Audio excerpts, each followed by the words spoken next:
जंगल में एक खूंखार शेर और एक बूढ़ा हाथी रहते थे। एक दिन शेर बहुत घमंडी होकर बोला, जंगल में मुझसे ताकतवर कोई नहीं है। ये सुनकर एक बूढ़ा हाथी मुस्कुराया और बोला, शेर भाई, ताकत का इस्तेमाल समझदारी से करना चाहिए, घमंड से नहीं। शेर को गुस्सा आ गया और वह दहाड़ते हुए बोला, तू क्या मुझे सिखाएगा? चल, आजा मुकाबला कर। हाथी ने शांति से कहा, मैं लड़ाई नहीं चाहता, लेकिन अगर तू ज्यादा जोर देगा तो ठीक है।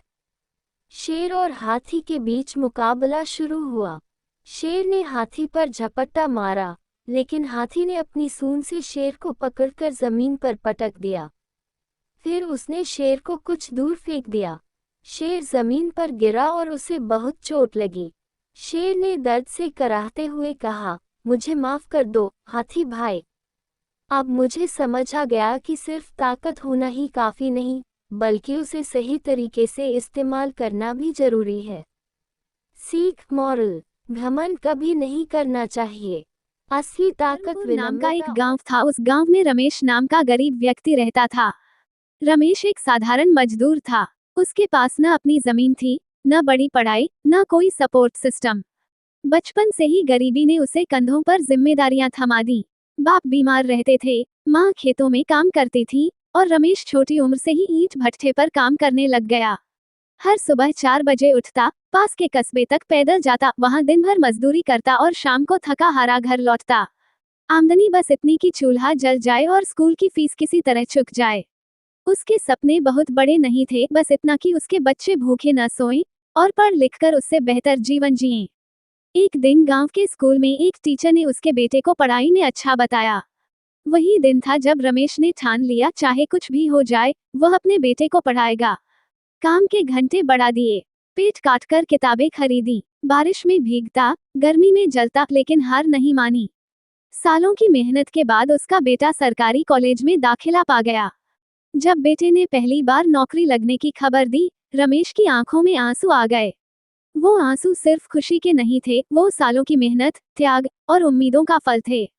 सीख, हर गरीब की कहानी में कोई बड़ी घटना नहीं होती, लेकिन हर दिन का संघर्ष अपने आप में एक बड़ा युद्ध होता है।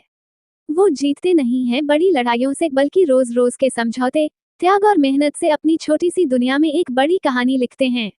अगर चाहो, मैं इसी कहानी को एक लघुकथा, नाटक या स्क्रिप्ट में भी बदल सकता हूँ। बात बहुत ही पुरानी है।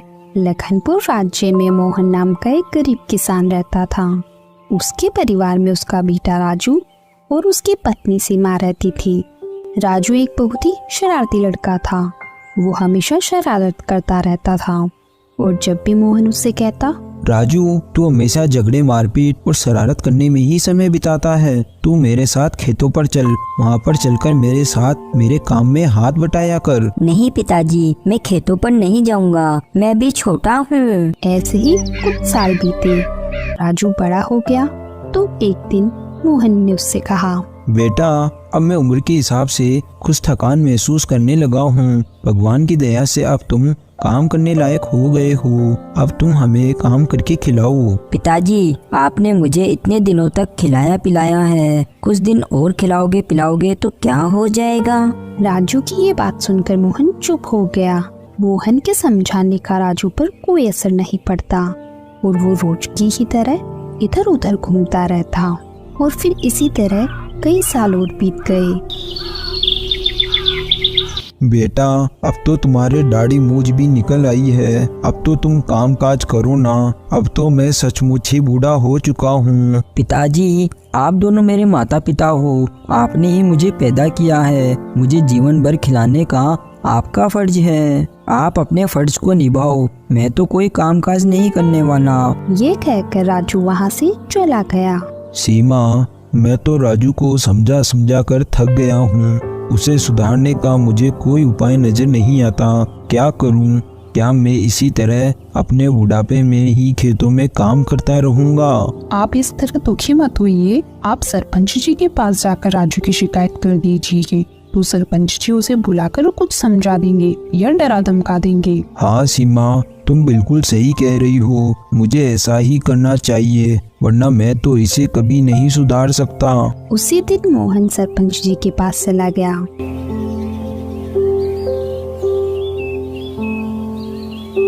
सरपंच जी, मैं बहुत ही बड़ी मुसीबत में हूँ, अब आप ही मुझे उस मुसीबत से बचा सकते हैं। कहो मोहन, तुम्हें क्या परेशानी है? सरपंच जी, मेरा एक ही बेटा है राजू, इस आस के साथ कि वो बुढ़ापे में मेरा सहारा बनेगा।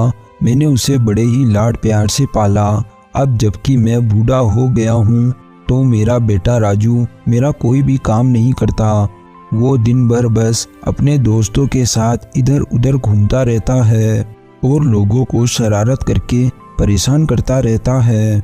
और जब मैंने उसे समझाया तो वो मुझसे कहता है कि वो जीवन भर कोई काम धाम नहीं करेगा, मुझे उसे जीवन भर काम करके खिलाना पड़ेगा। तुम्हारा बेटा तो बहुत स्वार्थी है, लेकिन कोई बात नहीं, मैं इसे सबक जरूर सिखाऊंगा। रमेश, तुम जाकर इसके बेटे राजू को बुलाकर लेकर आओ।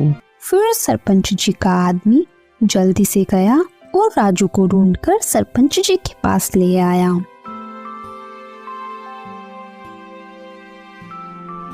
राजू, क्या ये तेरे पिता है? हाँ सरपंच जी, ये मेरे पिता है। क्यों रे राजू, तू इतना जवान और इतना हट्टा कट्टा है, फिर भी तू कोई काम धाम क्यों नहीं करता? अपने बूढ़े माँ बाप को कमा कर क्यों नहीं खिलाता पिलाता? सरपंच जी, मैं कामकाज करूँ भी तो क्या करूँ? मैंने आज तक कोई भी कामकाज नहीं सीखा और अब कामकाज सीखने की मेरी उम्र नहीं रही। राजू, तुझे ऐसा कहते बिल्कुल भी शर्म नहीं आ रही? तुम चाहे कुछ भी काम करो, मजदूरी करो या चोरी चकारी करो या डाका डालो, ये तुम्हारी इच्छा है, लेकिन तुम्हें अपने माता पिता को खिलाना पिलाना ही पड़ेगा।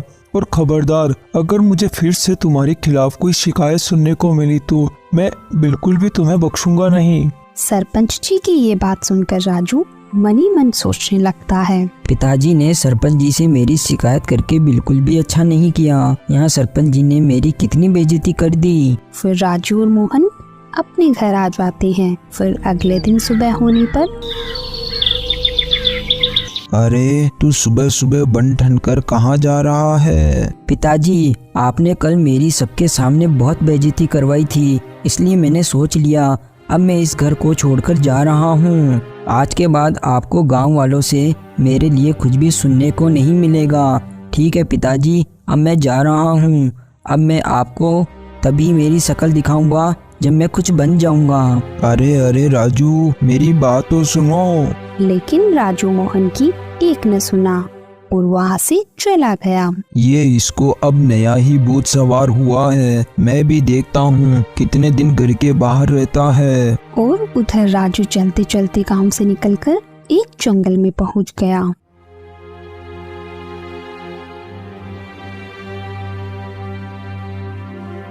उसे डर लगने लगा।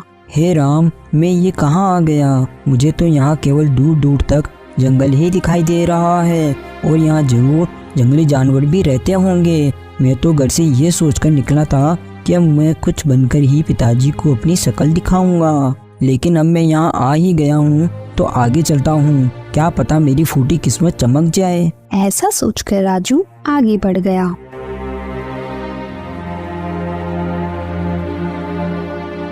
थोड़ा आगे चलने पर रास्ते में उसे एक साधु बाबा पेड़ के नीचे बैठे हुए नजर आते हैं, तो वो उनके पास जाता है। बाबा जी, आप इस जंगल में अकेले क्या कर रहे हैं? क्या आपका इस दुनिया में और कोई भी नहीं है जो आप यहाँ अकेले बैठे हो? बेटा, मैं इसी जंगल में रहता हूँ और यहाँ से आने जाने वाले लोगों से मांगकर खा लेता हूँ, और अगर तुम्हारे पास कुछ खाने को है तो तुम मुझे दे दो, भगवान तुम्हारा भला करेगा।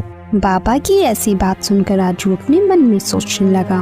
मेरे पास तो काफी खाना पड़ा है, यदि मैं इस बाबा को थोड़ा सा खाना दे दूंगा तो इनका पेट भी बढ़ जाएगा और खाना खराब होने से भी बच जाएगा। ठीक है बाबा, यदि आपको खाना खिलाने में मेरा भला हो सकता है तो मैं जरूर आपको कुछ खाने को दूंगा। भगवान तुम्हारा भला करे। ऐसा कहकर बाबा खाना खाने लगते हैं और राजू अपने मन में सोचता है, चलो, जिंदगी में पहली बार मेरे हाथों कोई अच्छा काम हुआ, वरना आज तक तो लोग मुझे शरारती ही कहा करते थे। खाना खाने के बाद बाबा राजू से कहते हैं, मैं तुम्हारे व्यवहार से बहुत खुश हुआ बेटा।